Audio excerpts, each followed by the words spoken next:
किताबों का मरहला है।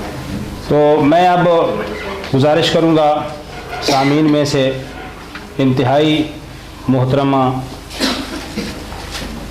सारी ज़िंदगी उन्होंने इल्म व अदब के हवाले से काम किया, पंजाबी ज़ुबान में उन्होंने डॉक्टरेट भी हासिल की, डिग्री हासिल की, कई किताबों की शायरा और मुसन्निफ़ा हैं। हमारी भरपूर तालियों में सीनियर राइटर मोहतरमा डॉक्टर फ़ाखरा शुजा साहब से गुजारिश है कि आप आएँ और अपना कलाम पेश करें। डॉक्टर फ़ाखरा शुजा।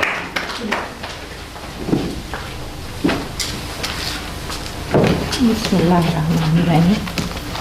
बिल्कुल छोटी जी नज़म कि आस एक अजयी शय मरण भी नहीं देंदी।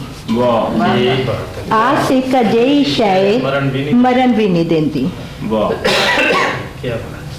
नज़म है मैनू किते ना लभन हासे, ना कोई गुड्डियां पटोले खेडे, ना कोई छून छपाई, ना कोई खिद्दू गीटे खेडे, ना कोई गीटा लुकाई, ना कोई घर घर बनाना खेडे, ते ना कोई पुरानी आई, ना कोई किकली कलीर दी खेडे, ना कोई राजे दी धी आई। बचपन दे मैं लब्बा हासे, मैनू किते ना लब्बन हासे। ना कोई बाबा कनक लियावे, ना कोई बावी छट्टे, ना कोई खेतों साग लियावे, ना कोई बह के कट्टे, ना कोई मकई बाजरा लियावे, ते ना कोई रोटी पक्के। पहले वाले मैं लब्बा हासे, मैनू किते ना लब्बन हासे।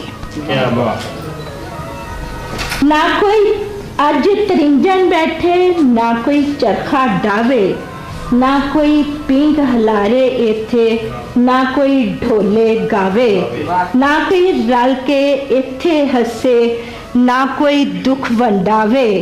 लभदी फिरा मैं जग विच हासे, मैनू किते ना लब्बन।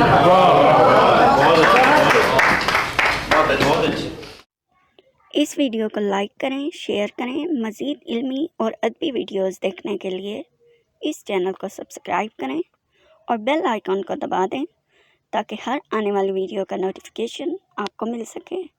अपना बहुत सारा ख्याल रखिए। अल्लाह हाफिज़।